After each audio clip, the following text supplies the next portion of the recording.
Il n'avait pas encore terminé sa première année de pontificat. Et pourtant, ce matin-là, Robert Francis Prévost a fait quelque chose qu'aucun pape n'avait osé faire depuis 2 siècles. Quelque chose que ses prédécesseurs avaient évité, contourné, repoussé. Quelque chose que les experts du Vatican juraient impossible. Et le monde entier, absorbé par ses propres turbulences, n'a presque rien vu venir. Nous sommes le 12 mai 2026, 3 jours avant aujourd'hui. Et ce qui s'est passé ce matin-là dans les murs du Vatican va peut-être redessiner les frontières de l'Église catholique pour les 100 prochaines années. Ce que vous allez entendre n'est pas une rumeur. Ce n'est pas une spéculation théologique. C'est ce qui s'est produit, étape par étape, dans les couloirs les plus silencieux de la plus vieille institution du monde. Si vous suivez l'Église depuis longtemps, si vous avez regardé les pontificats de Jean-Paul II, de Benoît XVI, de François, vous savez qu'il existe des lignes que personne ne franchit, des traditions si ancrées qu'elles semblent faire partie de la pierre elle-même, des rituels vieux de 2 siècles, gardés par des hommes qui ont consacré leur vie entière à les préserver. Léon XIV vient de briser l'une d'elles. Et la question maintenant, la vraie question, c'est pourquoi maintenant? Pourquoi lui? Et surtout, qu'est-ce que cela signifie pour ce qui vient ensuite? Abonnez-vous si vous ne l'avez pas encore fait, activez la cloche pour ne rien manquer, parce que ce que vous allez découvrir dans les prochaines minutes va changer la façon dont vous regardez ce pontificat. Revenons en arrière, pas très loin, juste assez pour comprendre la profondeur de ce qui vient d'être brisé. Depuis 1825, une pratique s'était imposée au sein de la curie romaine comme une règle non écrite mais absolue, une règle née dans l'ombre du Congrès de Vienne, alors que l'Europe tentait de recoller les morceaux d'un monde déchiré par Napoléon et par la Révolution. L'Église, profondément blessée, avait choisi une voie particulière pour se reconstruire, l'uniformité liturgique totale des grandes cérémonies pontificales. Chaque geste, chaque mot, chaque positionnement dans l'espace sacré, tout devait suivre un protocole identique, immuable, universel. Ce n'était pas simplement une question d'esthétique ou de tradition, c'était une affirmation de pouvoir, une façon de dire au monde « l'Église ne change pas, l'Église est éternelle, l'Église est au-dessus du temps ». Pendant 200 ans, même dans les moments de bouleversement les plus intenses, ce protocole a tenu. La Première Guerre mondiale, la Seconde, Vatican II, qui a pourtant ébranlé des fondements que l'on croyait inébranlables, Jean-Paul II et ses messes sous les étoiles polonaises, François et ses gestes de rupture symbolique. Personne n'avait touché à cela. Personne ne l'avait fait officiellement, publiquement, délibérément, jusqu'au 12 mai 2026. Ce matin-là, Léon XIV s'est levé plus tôt que d'habitude. Selon des sources proches du secrétariat d'État, il était dans sa chapelle privée dès 4h30 du matin. Ce n'était pas exceptionnel en soi. Le pape est connu pour ses heures de prière matinale depuis longtemps, une habitude qu'il a développée pendant ses années passées au Pérou, comme évêque de Chiclayo, puis comme préfet de la Congrégation pour les évêques. Mais ce matin-là, quelque chose était différent. Les membres de sa garde rapprochée ont noté que quand il est sorti de sa chapelle, il portait sous le bras un dossier qu'aucun d'entre eux n'avait jamais vu. Un dossier bleu foncé, sans étiquette visible, d'environ 2 cm d'épaisseur. Il a demandé une réunion extraordinaire avec 3 personnes seulement. Le cardinal secrétaire d'État, le maître des célébrations pontificales, et une femme dont la présence dans cette salle a immédiatement déclenché des murmures, la directrice du bureau des communications du Saint-Siège, nommée à ce poste il y a moins de 8 mois, et dont l'influence grandissante dans l'entourage du pape a longtemps été sous-estimée. La réunion a duré 42 minutes. Quand les portes se sont ouvertes, le cardinal secrétaire d'État avait le visage fermé. Pas en colère, quelque chose de plus difficile à lire. Quelque chose entre la résignation et l'admiration forcée. Le maître des célébrations, lui, semblait simplement dépassé, et la directrice des communications avait sur le visage l'expression de quelqu'un qui vient de recevoir une mission qu'elle sait historique. Ce soir-là, une annonce discrète, presque invisible dans le flux d'informations quotidiennes, a été publiée sur le site officiel du Vatican. Peu de journalistes l'ont remarqué immédiatement. Elle tenait en quelques paragraphes techniques, rédigés dans un langage administratif romain, qui nécessite d'ordinaire des années de pratique pour être vraiment compris. Mais pour ceux qui savent lire entre les lignes de ce type de texte, l'onde de choc était immédiate. Léon XIV venait d'annoncer la dissolution du comité permanent du protocole liturgique pontifical. Ce comité existait depuis 1823. Il avait été créé sous le pontificat de Pie VII, l'homme qui avait survécu à Napoléon, qui avait vu l'Église humiliée et pillée, et qui avait décidé que jamais plus une telle vulnérabilité ne serait possible. Ce comité était le gardien de la tradition dont nous parlons. Il était composé de 7 membres permanents, tous cardinaux, tous élus à vie par leur père. Il n'avait pas de budget visible, pas de site internet, pas de présence publique. Mais son pouvoir était absolu sur tout ce qui touchait au protocole des grandes messes pontificales, aux ordinations, aux béatifications, aux canonisations. Chaque pape, depuis Pie VII, avait travaillé avec ce comité. Certains l'avaient contourné sur des points mineurs. Aucun ne l'avait dissous. Pourquoi maintenant? La réponse officielle est contenue dans le document signé par Léon XIV lui-même. Il parle d'une nécessité de modernisation des structures de gouvernance liturgique. Il parle de cohérence avec les réformes entreprises depuis Vatican II. Il parle de la vocation universelle de l'Église, qui ne peut pas être enfermée dans des protocoles figés, nés au XIXe siècle, dans un contexte géopolitique radicalement différent. Mais les vaticanistes les plus expérimentés, ceux qui couvrent le Saint-Siège depuis des décennies, sont unanimes. Ces justifications officielles ne racontent pas toute l'histoire, et plusieurs sources internes, que nous ne nommerons pas pour les protéger, ont commencé à dessiner un tableau beaucoup plus complexe. Voilà ce que nous savons vraiment. Depuis janvier 2026, une tension sourde s'était installée entre Léon XIV et une faction conservatrice au sein de la Curie. Cette faction n'est pas nouvelle. Elle existait déjà sous François. Elle s'était manifestée publiquement lors du débat sur Amoris Laetitia. Elle avait produit les fameux Dubia, ces questions formelles posées au pape par des cardinaux dissidents. Mais sous Léon XIV, cette faction avait évolué. Elle était devenue moins frontale, plus stratégique. Et le comité du protocole liturgique était devenu, selon nos sources, l'un de ses instruments les plus efficaces. Comment? De manière subtile, presque chirurgicale. Depuis l'élection de Léon XIV en mai 2025, le comité avait utilisé ses prérogatives pour introduire de petites modifications dans le protocole des cérémonies pontificales. Des modifications minuscules en apparence, mais dont la signification symbolique était immense pour qui sait lire le langage du rite. Le placement de certains signes dans la procession d'ouverture, la hiérarchisation des préséances dans certaines ordinations, la formulation exacte de certaines prières dont la portée doctrinale est loin d'être neutre. En d'autres termes, le comité était en train de modeler subtilement les gestes publics du pape pour les faire correspondre à une vision théologique que Léon XIV n'avait jamais endossée. Il était en train d'utiliser le protocole comme un vecteur de message, et le pape lui-même était contraint de le transmettre sans toujours en avoir conscience. Quand Léon XIV a compris ce qui se passait, et selon nos sources, cela remonte à la fin mars 2026, sa réaction n'a pas été explosive. Ceux qui le connaissent depuis longtemps décrivent un homme qui, face aux crises, ralentit plutôt qu'il ne s'emballe. Il observe, il analyse, il attend le moment exact. C'est ce qu'il a fait à Chiclayo, quand il a dû naviguer entre les factions politiques locales et les attentes de Rome. C'est ce qu'il a fait quand il était préfet de la Congrégation pour les évêques, gérant des conflits épiscopaux dans au moins 3 continents simultanément. Il a attendu, et il a préparé. Le dossier bleu foncé qu'il portait sous le bras ce matin du 12 mai contenait, selon toute vraisemblance, les éléments juridiques et théologiques qui justifiaient la dissolution du comité. Des arguments construits pendant des semaines, probablement avec l'aide d'un petit cercle de conseillers de confiance dont personne, dans la faction adverse, n'avait soupçonné l'existence. Et puis il y avait la timing. Parce que Léon XIV n'a pas choisi cette date au hasard.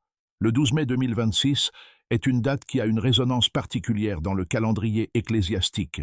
C'est le lendemain de la fête de Saint Nérée et Saint Achillée, 2 martyrs romains du 1er siècle, dont la mémoire est symboliquement liée à la question de l'obéissance et de la résistance dans l'Église primitive.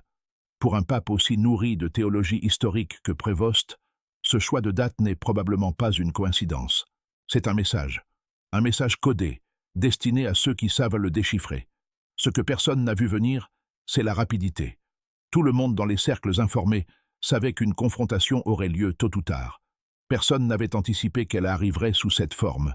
Une dissolution nette, totale, sans négociation préalable, sans tentative de médiation, sans la lenteur habituelle des processus romains qui s'étendent, parfois, sur des années. Léon XIV a agi comme il avait appris à agir dans les situations de crise grave.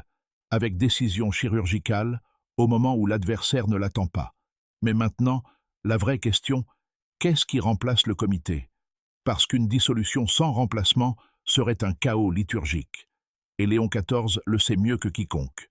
La messe pontificale n'est pas un événement improvisé. C'est une architecture de signes dont chaque détail porte une signification théologique, historique, politique.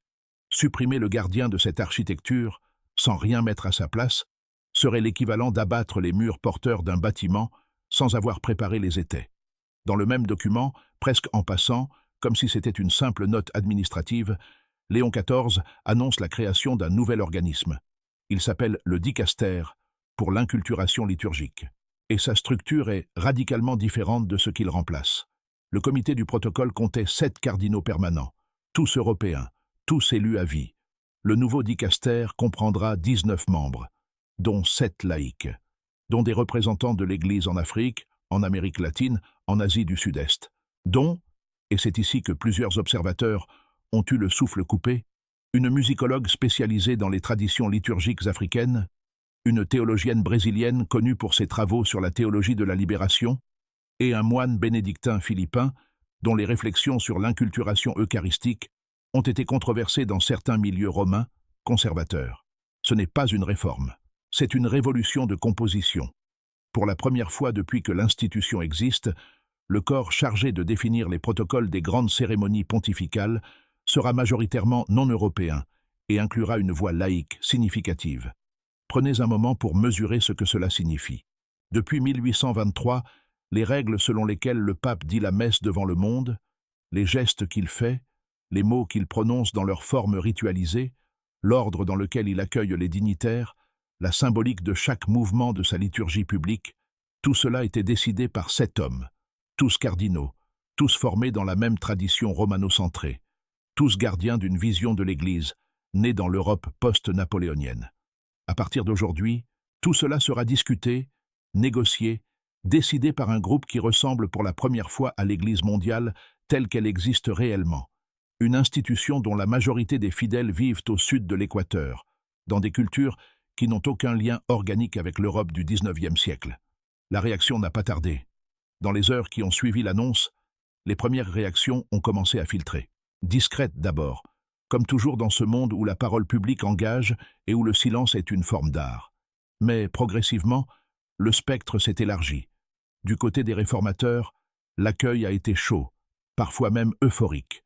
Des théologiens qui travaillent depuis des années sur les questions d'inculturation liturgique ont vu dans cette décision une validation de décennies de recherche marginalisées. Des communautés catholiques en Afrique subsaharienne, où les tensions entre les formes liturgiques imposées par Rome et les pratiques locales sont parfois source de véritables conflits pastoraux, ont réagi avec un enthousiasme que leurs évêques ont eu du mal à tempérer.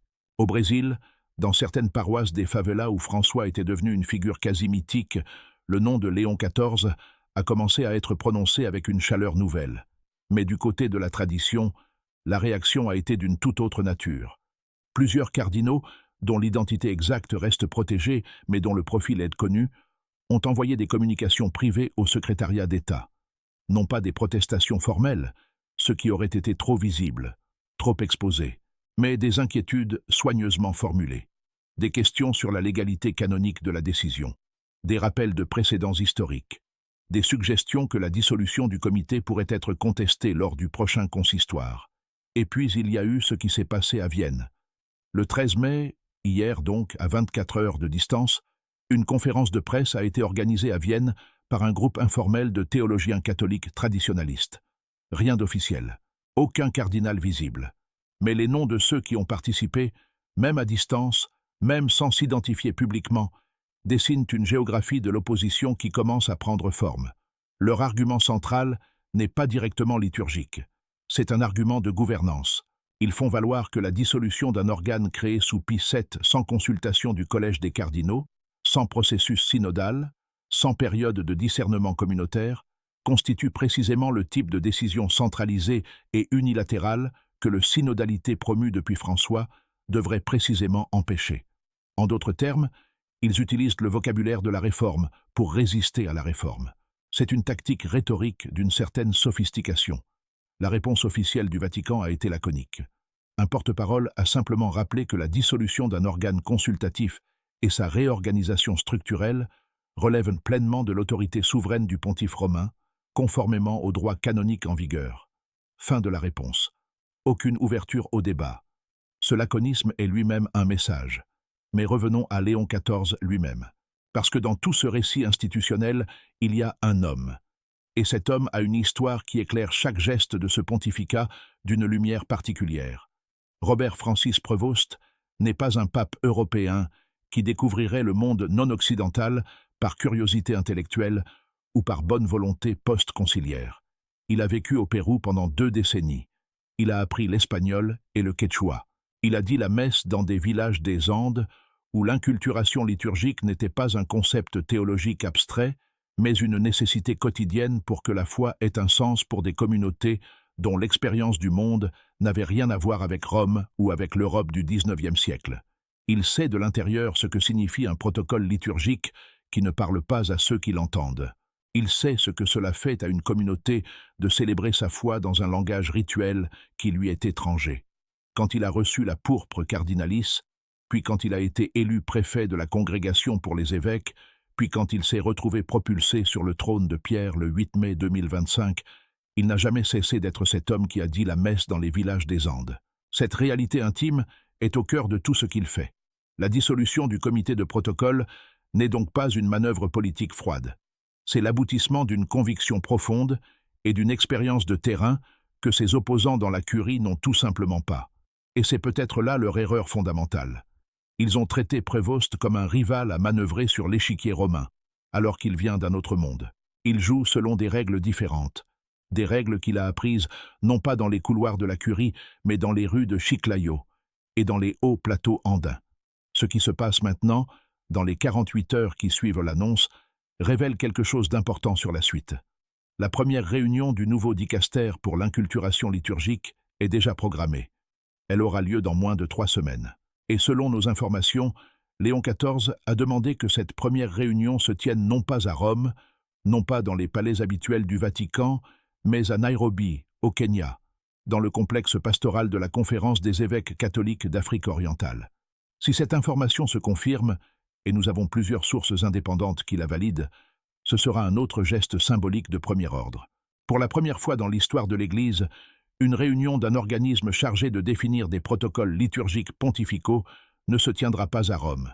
Elle se tiendra sur le continent qui a la plus forte croissance catholique au monde. Et ce n'est pas tout. Parmi les 19 membres annoncés du nouveau dicaster, il y en a un dont la présence a particulièrement retenu l'attention. Un homme dont peu de gens connaissent le nom, mais que les spécialistes reconnaissent immédiatement. Le père Emmanuel Achike, prêtre nigérian, fondateur d'un mouvement de renouveau liturgique dans le delta du Niger, qui compte aujourd'hui plus de 2 millions de fidèles. Un homme qui a consacré 30 ans à la question de comment les communautés catholiques africaines peuvent célébrer leur foi sans renier ni leur identité culturelle, ni leur appartenance à l'Église universelle. Le père Achike n'est pas un révolutionnaire. Il n'est pas non plus un traditionnaliste au sens romain du terme. Il est quelque chose de plus difficile à catégoriser. Un homme qui a réussi à tenir ensemble des réalités que les catégories européennes séparent systématiquement. Sa nomination dans ce nouveau dicaster a une position qui lui donne un pouvoir réel sur les protocoles des cérémonies pontificales, est à la fois une reconnaissance et un signal. Une reconnaissance de ce qu'il a accompli. Un signal de la direction dans laquelle Léon XIV entend conduire ce pontificat. Mais il faut maintenant parler de ce que personne ne veut dire à voix haute. Parce qu'au-delà des symboliques liturgiques, au-delà des restructurations institutionnelles, il y a une question de fond que cette décision soulève avec une urgence nouvelle. Une question que l'Église catholique évite depuis des décennies. Et que Léon XIV, à travers ce geste apparemment technique, vient de placer au centre de la conversation. La question est celle-ci. À qui appartient le rite? La tradition catholique a longtemps répondu implicitement. Le rite appartient à Rome. C'est Rome qui définit les formes légitimes de la liturgie. C'est Rome qui détermine ce qui est acceptable et ce qui ne l'est pas. C'est Rome qui garde les clés du langage sacré de l'Église universelle.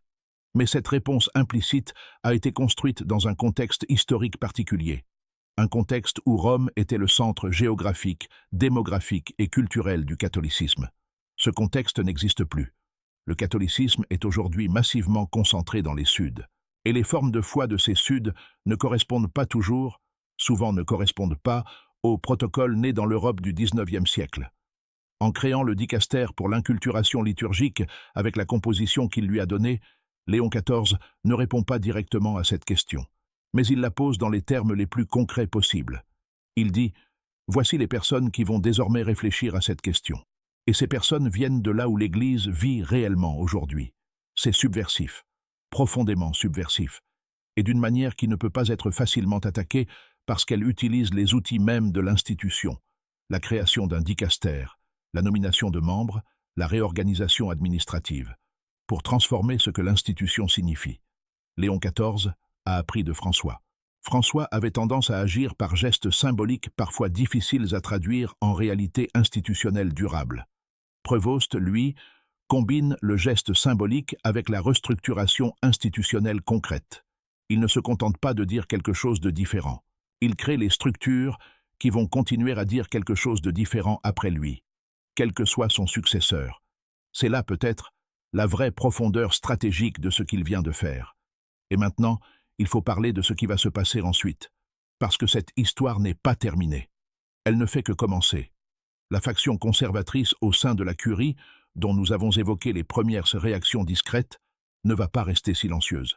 Elle va organiser une réponse, et elle dispose de ressources que beaucoup sous-estiment, pas seulement à Rome, mais dans les épiscopats nationaux d'Europe centrale et orientale, dans certains milieux catholiques nord-américains, dans des réseaux financiers qui soutiennent des institutions traditionnalistes depuis des décennies. La question n'est pas si cette faction va contre-attaquer. La question est comment. Un scénario plausible, que plusieurs observateurs avancent, est celui d'une contestation formelle lors du prochain consistoire, probablement en juin ou juillet. Une contestation qui prendrait la forme d'une demande de clarification canonique sur les conditions dans lesquelles un pape peut dissoudre unilatéralement un organe créé par l'un de ses prédécesseurs. Ce type de contestation ne remet pas directement en cause l'autorité pontificale. Ce serait trop frontal, trop dangereux. Mais elle crée une zone d'incertitude juridique que les adversaires de la réforme peuvent exploiter pour ralentir, diluer, voire paralyser la mise en œuvre du nouveau dicaster.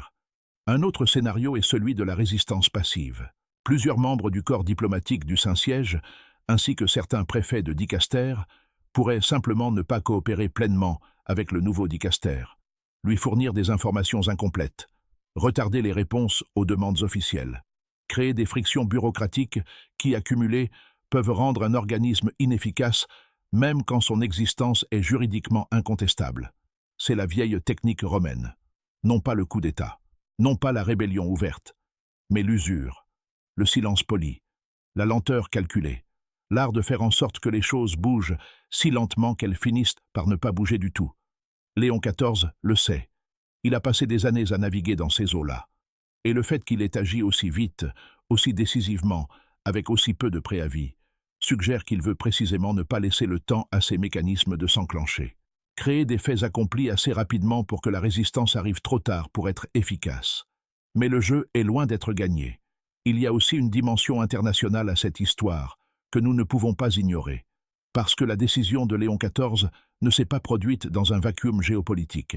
Elle arrive dans un contexte où les relations entre le Saint-Siège et plusieurs gouvernements européens sont déjà tendues, où la question de la place de l'Église dans les sociétés sécularisées est plus aiguë que jamais, et où plusieurs pays à majorité catholique traversent des crises identitaires dans lesquelles l'Église est directement impliquée.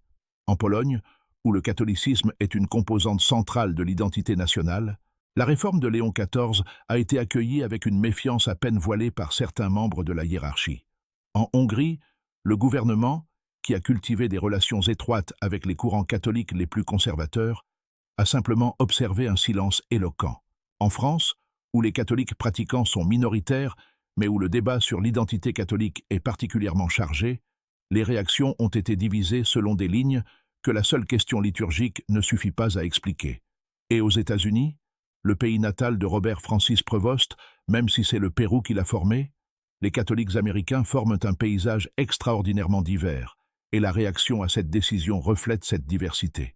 Dans les communautés catholiques latino, qui représentent aujourd'hui près de la moitié du catholicisme américain, Le geste de Léon XIV a été accueilli avec une émotion que certains journalistes ont décrit comme de la fierté. Pas la fierté nationale. Prévost est américain de naissance, certes, mais quelque chose de plus profond. La fierté de voir une Église mondiale qui commence à se regarder dans un miroir qui les reflète eux aussi. Dans les milieux catholiques conservateurs américains, en revanche, et ce milieu est influent, organisé et dispose de ressources médiatiques considérables, la réaction a été beaucoup plus froide. Certains commentateurs ont parlé de relativisme liturgique. D'autres ont évoqué le spectre de la fragmentation de l'unité catholique. Quelques-uns ont utilisé des termes beaucoup plus forts que nous ne répéterons pas ici. Ce qui est certain, c'est que la décision du 12 mai 2026 va alimenter des débats qui existaient déjà depuis des décennies. Sur l'inculturation, sur la centralisation romaine, sur le rapport entre unité et diversité dans l'Église universelle, mais en leur donnant une urgence et une concrétude nouvelle. Ce ne sont plus des débats théologiques abstraits, c'est une réalité institutionnelle. C'est un dicastère qui existe, avec 19 membres nommés, avec une première réunion programmée à Nairobi dans 3 semaines. Et au centre de tout cela, il y a un homme qui, il y a 1 an à peine, était encore relativement inconnu du grand public. Un homme dont le nom ne figurait pas dans les premières listes des candidats possibles au pontificat. Un homme que les analystes décrivaient comme un bon administrateur, compétent, équilibré, pas comme un révolutionnaire. Ils avaient un tort. Ou plutôt, et c'est peut-être plus précis, ils avaient regardé la surface sans voir la profondeur. Prévost est effectivement un bon administrateur. Il est effectivement compétent et équilibré. Mais ses qualités sont au service d'une vision qui, progressivement, se révèle beaucoup plus radicale que quiconque ne l'avait anticipé. Pas radicale dans le sens d'une rupture frontale et théâtrale, mais radicale dans l'étymologie du mot « radix », la racine. Léon XIV va chercher à la racine. Il démonte ce qui a été construit au fil des siècles pour retrouver ce qu'il croit être la forme originelle de la mission de l'Église. Et cette forme originelle, selon lui, n'a rien à voir avec les protocoles nés à Rome en 1823. Nous sommes donc le 14 mai 2026, 2 jours après que cette décision a été prise. Et le monde catholique est encore en train d'absorber ce qui s'est passé. Les analyses complètes ne sont pas encore publiées. Les réactions formelles des épiscopats nationaux ne sont pas encore toutes formulées. Le prochain consistoire, où tout cela va nécessairement resurface, n'a pas encore eu lieu. Mais quelque chose est déjà irréversible. 200 ans de protocoles ont été brisés, pas par une révolution violente, pas par un schisme, pas par une rébellion, par un document administratif signé un mardi matin par un homme qui s'était levé à 4h30 pour prier dans sa chapelle, qui portait sous le bras un dossier bleu foncé sans étiquette et qui savait exactement ce qu'il faisait. C'est peut-être cela, la vraie nature de ce pontificat qui se révèle progressivement. Non pas la spectacularité des gestes de Jean-Paul II sur les grandes scènes du monde. Non pas la profondeur intellectuelle parfois abstruse de Benoît XVI. Non pas le franc-parler parfois déconcertant de François. Quelque chose de différent. Quelque chose de plus patient, de plus méthodique, de plus profondément stratégique. Un homme qui prend le temps de comprendre avant d'agir, qui attend le moment exact, et qui, quand il agit, le fait avec une précision qui laisse peu de prise à la contre-attaque. Le pape Léon XIV est en train de remodeler l'Église catholique. Pas en une seule fois. Pas dans un grand geste prophétique que les médias peuvent facilement saisir et résumer. Mais pièce par pièce, institution par institution, structure par structure. Avec la patience d'un homme qui a passé 20 ans dans les hauts plateaux andins et qui sait que les choses qui durent se construisent lentement, profondément, solidement. Et ce que nous avons vu le 12 mai 2026 n'est probablement pas la dernière surprise de ce pontificat. C'est peut-être même l'une des plus simples. Parce que si Léon XIV a été capable de dissoudre en 42 minutes de réunion un comité qui existait depuis 200 ans, il est probablement en train de préparer d'autres décisions que personne, pour l'instant, ne voit venir. La question est, laquelle sera la prochaine? Certains observateurs pointent vers la question de l'ordination des femmes au diaconat, un sujet que François avait fait avancer prudemment et que Léon XIV n'a pas encore abordé frontalement, mais dont plusieurs de ses nominations récentes suggèrent qu'il n'est pas du tout fermé. D'autres regardent vers la question des synodes régionaux et de leur autorité réelle sur les questions pastorales locales, une question de gouvernance, dans laquelle la composition du nouveau dicastère pour l'inculturation liturgique pourrait constituer un précédent important. D'autres encore regardent vers les relations avec les églises orthodoxes, particulièrement après le voyage en cours de planification vers Constantinople dont des sources bien placées ont commencé à parler. Ce qui est certain, c'est que le pontificat de Léon XIV ne ressemble à rien de ce que nous avons connu avant. Et ce n'est pas parce qu'il cherche à être différent pour le plaisir d'être différent. C'est parce qu'il croit, profondément, viscéralement, avec toute la conviction d'un homme qui a passé sa vie entre deux mondes, que l'Église a besoin de changer pour rester fidèle à elle-même. Que la fidélité n'est pas dans la répétition des formes, mais dans la persistance de l'esprit. 200 ans de tradition brisée en un matin, par un homme que personne n'avait vu venir. Et la question qui résonne maintenant dans les couloirs du Vatican, dans les salles de rédaction des journaux catholiques du monde entier, dans les communautés de fidèles des 5 continents, cette question simple et vertigineuse. Qu'est-ce qu'il va faire ensuite?